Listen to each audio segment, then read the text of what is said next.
Hi friends, welcome back to my channel.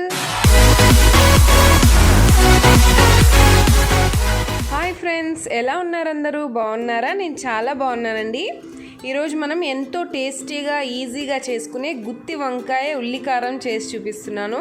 ఇది చాలా టేస్టీగా ఉంటుందండి. గుత్తి వంకాయ ఉల్లి కారానికి కావాల్సిన పదార్థాలు: ఒక 3 మీడియం సైజు ఉల్లిపాయలు, ఒక అరచిప్ప కొబ్బరి, అల్లం, వెల్లుల్లి, ధనియాలు, జీలకర్ర, చెక్క, లవంగాలు, కారము, పసుపు, ఉప్పు.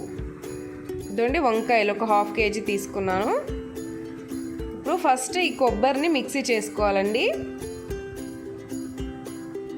ఇదండి కొబ్బరి ఇలా మెత్తగా మిక్సీ చేసుకున్నాక ధనియాలు, జీలకర్ర, చెక్క, లవంగాలు ఇంకా మిగతావన్నీ వేసుకొని మెత్తగా పేస్ట్ లాగా చేసుకోవాలండి.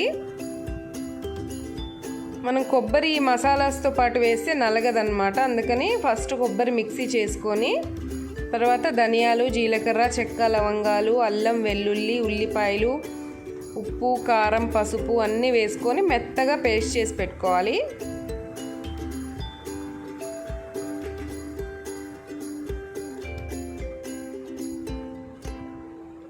ఇలా చూడండి, మెత్తగా పేస్ట్ చేసుకోవాలి. ఉప్పు, కారం మీ టేస్ట్కి తగ్గట్టు వేసుకోండి. నెక్స్ట్ ఇదిగోండి వంకాయలు ఒక 1/2 కేజీ వంకాయలు తీసుకున్నాను. ఇదిగోండి క్లిప్లో చూపిస్తున్న విధంగా ఇలా 4 పక్షాలుగా కోసుకోవాలి.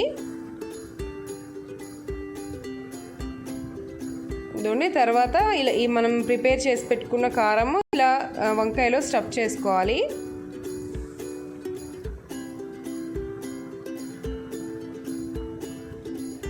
వంకాయలన్నీ ఇలా స్టఫ్ చేసి పెట్టుకున్నాక ఒక బాండిట్లో ఆయిల్ తీసుకొని ఈ వంకాయలన్నీ వేసి ఫ్రై చేసుకోవాలండి.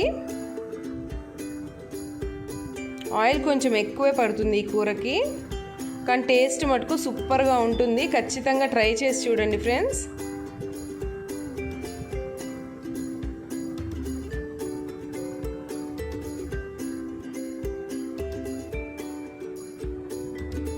వంకాయలన్నీ ఇలా వేసుకున్నాక మూత పెట్టి మగ్గించుకోవాలి. ఇదండి మీడియం ఫ్లేమ్లో పెట్టి మగ్గించుకోండి, లేకపోతే అడుగు అంటేస్తుంది. చూడండి 2 నిమిషాలకు ఒకసారి ఇలా కలుపుకుంటూ మగ్గించుకోవాలి. చూడండి వంకాయలు బాగా మగ్గిపోయాయి కదా. ఇప్పుడు మిగిలిన కారం ఉంది కదా, ఆ కారం కూడా వేసుకొని ఫ్రై చేసుకోవాలి.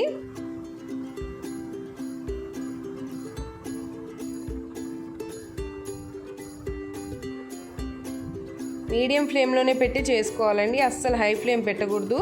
కొబ్బరి వేసాం కదా, లేకపోతే అడుగంటేస్తుంది. చూడండి మిగిలిన పేస్ట్ అంతా వేసుకొని ఇలా కలుపుకోవాలి. వంకాయలు చెదిరిపోకుండా నిదానంగా కలుపుకోవాలండి.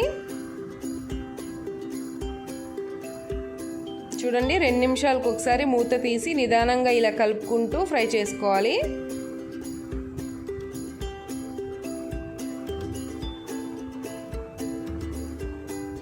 మన గుత్తి వంకాయ ఉల్లి కారం రెడీ అండి. చూడండి ఆయిల్ అంతా బయటికి ఇలా వస్తే మన కర్రీ రెడీ అయిపోయినట్టు. చాలా టేస్టీగా ఉంటుందండి, ఒక్కసారి ట్రై చేయండి ఫ్రెండ్స్. ఇదండి నేను సర్వ్ చేసుకొని తింటున్నాను. చాలా టేస్టీగా ఉంటుందండి ఈ కర్రీ. ఈ కర్రీతో ఎంత అన్నమైనా తినేయచ్చు, అంత టేస్టీగా ఉంటుంది. ఖచ్చితంగా ట్రై చేయండి.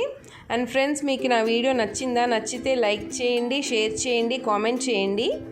అండ్ నా ఛానల్ని సబ్స్క్రైబ్ చేసుకోండి, బెల్ ఐకాన్ ప్రెస్ చేయండి. Thank you friends, thanks for watching.